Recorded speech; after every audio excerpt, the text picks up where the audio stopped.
Hello everyone and welcome to ML Done. In the last video we talked about the delta rule and why the delta rule is important when it comes to training neural networks. And in this video, as I promised, I'm going to do a little bit of visualization on the error surface of our neural network. And I want to show you what gradient descent does and how does gradient descent help us find the best set of weights for our neural network that we discussed in the last video. So without further ado, let's continue. So when it comes to visualizing the hypothesis space, we need to understand two things. Why is it important to understand the delta rule? I mean, why visualizing the hypothesis space is even important here? In order to understand that, first and foremost, we need to understand what hypothesis space is. So when we're talking about artificial neural networks, or ANNs, an ANN has a gazillion number of, if I zoom out, has a gazillion number of weights, W1, W2, all the way to maybe W a billion, right? Let's say WN. Many of them, right?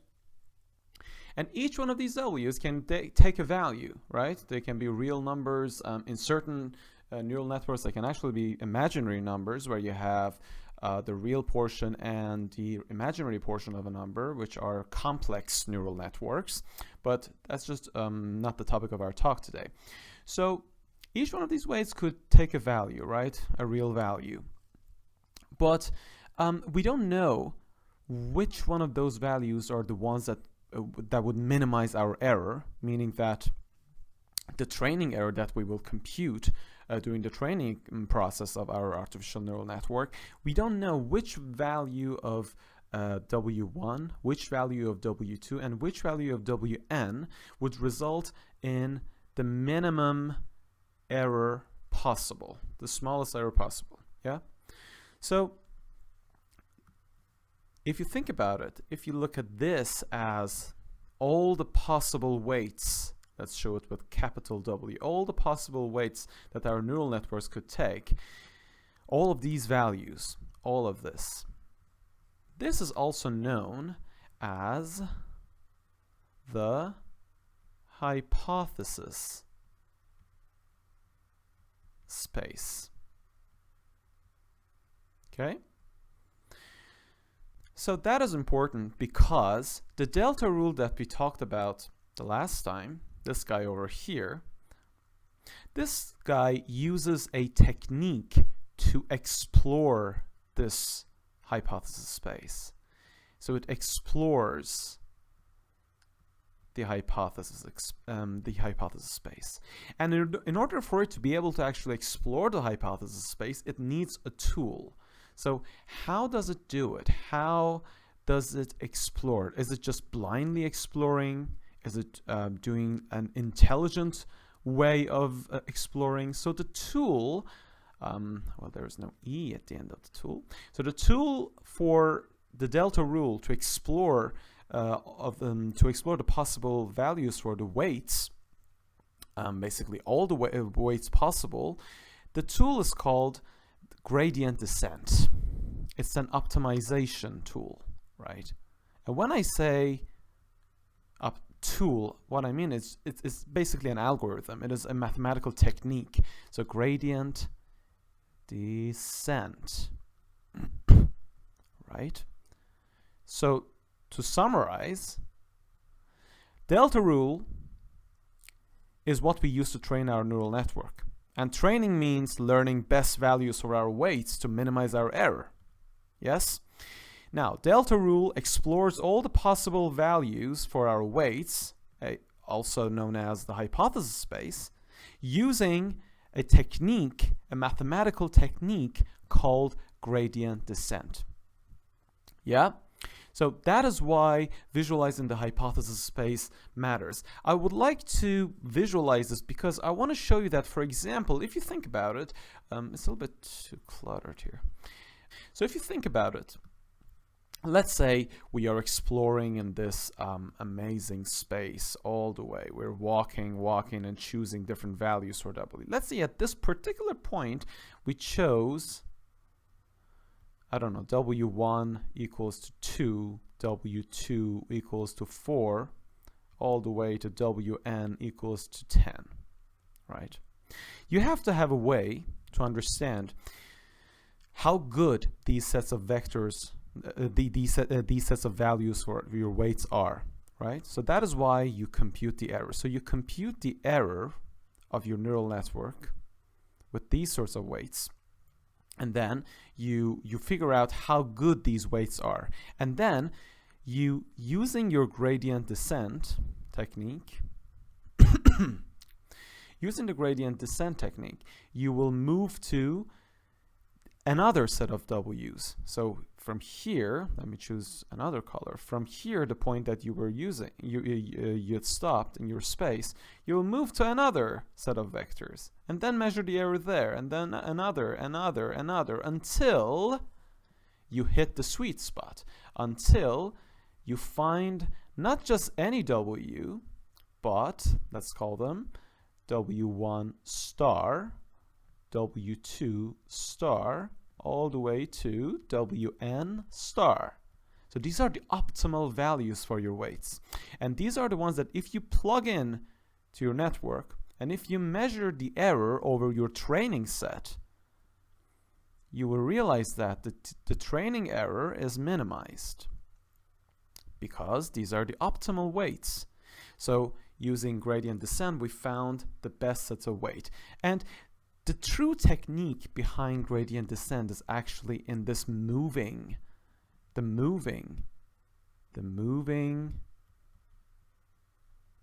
pattern, let's say, or you can say the searching pattern in the hypothesis space. That is why gradient descent is also known as an optimization tool. Yes? So as a reminder, this is our error function. Yeah, we said that. Given a set of values for our weights in our neural network, we can compute our output of our network, which is O, and we already have the ground truth for every one of our training examples, right? So meaning that, for example, let's say our training example consists of two features, x1 and x2.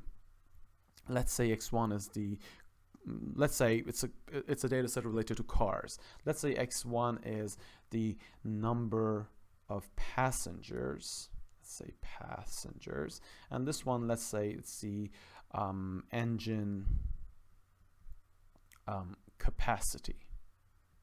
Yeah. And the ground truth, let's show it with GT, shows, are we talking about a sports car or a family car, right? So either sports or family. So these are the features on the left side. And the column on the right is our ground truth or our label, right? For example, one particular data point could be, okay, we have a car, say car number 1. We can fit 4 people to it. The engine capacity is 2,000, and it is a sports car. The other one, 1,500. It's a family car. We have loads and loads of these examples, loads and loads, right? Let's say we denote a sports car with value 1 and family car with value 0, yeah? So that mathematically we could compute an error. You can't put a character into your error function, right? So for example, for the first training example, 4 and 2,000, you would fit that into your neural network, and you have some weights in your neural network, and you output a value, O of D, yeah? So that would be the output of your model.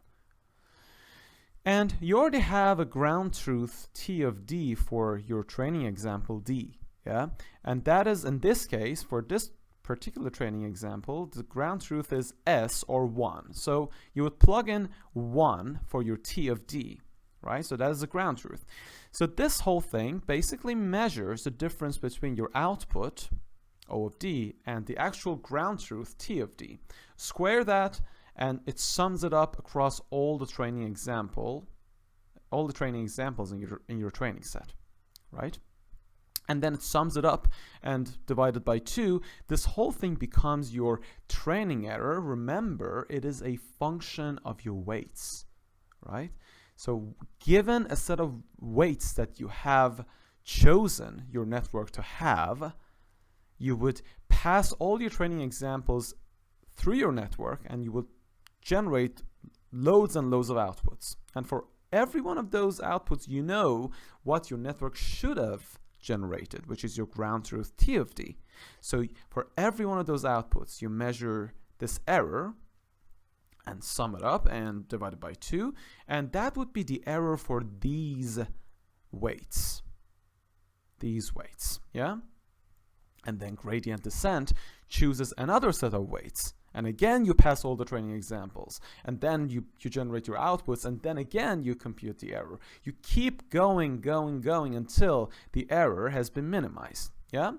So that was a small recap as to what I mean when I'm talking about an error function. Now, let's consider this simple neural networks that we talked about in the last lecture. So every input data, let's call it X, has 2 dimensions in this case. Yeah, X has 2 dimensions. That's a very peculiar looking X. It has 2 dimensions, X0 and X1. X0 will be multiplied by W0, and X1 will be multiplied by W1, and then sum together, that would be your Z, right? And then you have this linear layer over here. This is a linear activation function. So Z gets in and Z gets out because linear layer doesn't do any transformation on the input. And then you compute the error, right? So the same thing that I talked about in the previous slide. So this is our neural network, yeah? And what I did was I generated a synthetic data set, just random data set, right? And then I chose a set of weights, okay? And I generated loads of outputs from this particular neural network, right? And I already have generated the ground truth for each one of those outputs. So I measured the error over here for every one of my training example. And for every set of weights, let's say we have W0 over here, we have W1 over here, for example. For every set of weights, let's say this is my vertical axis. This shows the error of my neural network. For every set of weights, let's say W0 equal to 1, W1 equal to 2. If you connect them together, right? This is the point. What is the corresponding error with respect to these weights across all my training examples? So what I did was I passed all the training example through my neural network using these 2 particular weights, and then I measured the error across all my training set using the formula, this formula, right? And I plotted. So let's say the error is 10, for example. Yeah. So that would be a point, if you can imagine, in 3D. Up here.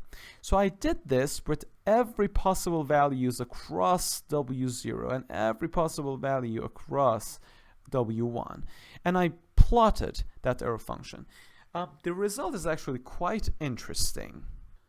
Behold the error surface. This is it. So for every set of W, let's say W, so we have W0 here, we have W1 here. For every particular combination of the 2, I plotted my error, which is here, E of W. And as you can see, we have some sort of a bowl-shaped error surface, right? And as you can see, for W1 nearly around this region, and for W0 around this region, very small values, we hit this spot, right? And that corresponds to the minimum of my error function, right? So that's right at the bottom of my error surface, right? So I want to tell you what gradient descent does, because this is very important. Let's say we start with an initial set of weights. I'll just randomly select some initial weights in our neural network, right? Let me just get rid of these, right? Let's say we chose this value for W1 and we chose this value for W2 minus 7.5 or something. So the particular point on the grid would be somewhere around here, yeah? And once for these sets of values for your weights in this particular neural network that I talked to you about in this slide, you pass the entire training set through your neural network and you measure the error, and that error, my friends, hits the curve over here. Over here. Yeah? Now, you have this error and you want to see whether you can minimize this. Maybe you can choose better weights, right? So the first round of weights is not that impressive. The error is quite high. If I can read it correctly, that would be nearly around this level over here. That's nearly 3,000, which might be really bad. Who knows? Because we don't always know the error surface. This is a simple example in which we can actually see and visualize the error surface, right?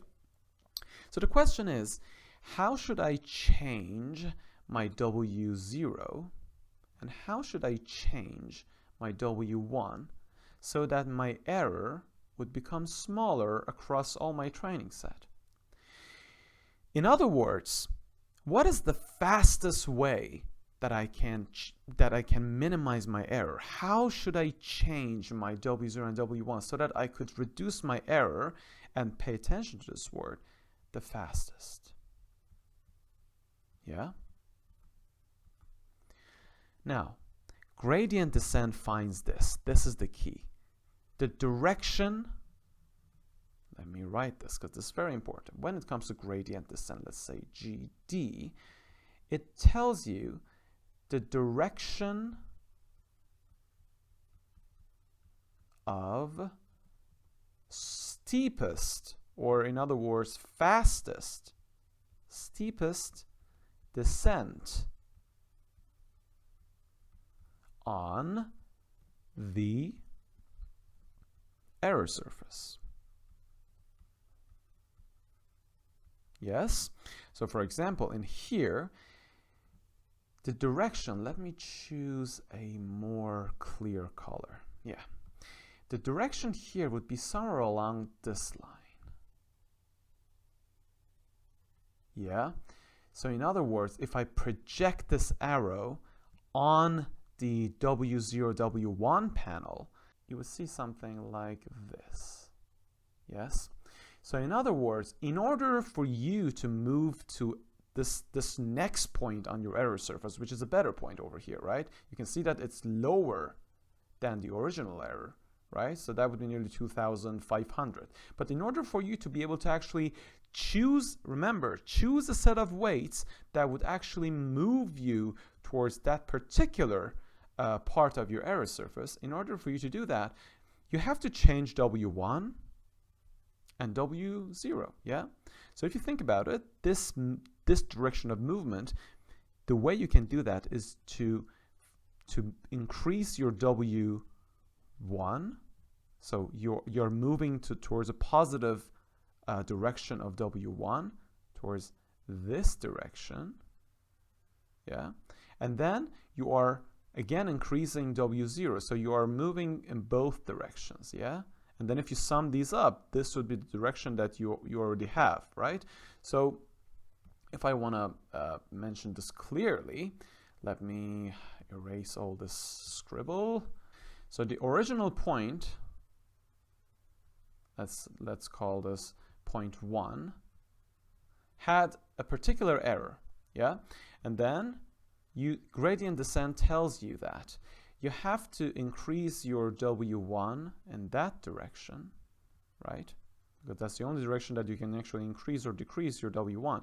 And then you have to also increase the value of W0. If you do this sets of increasing in your weights,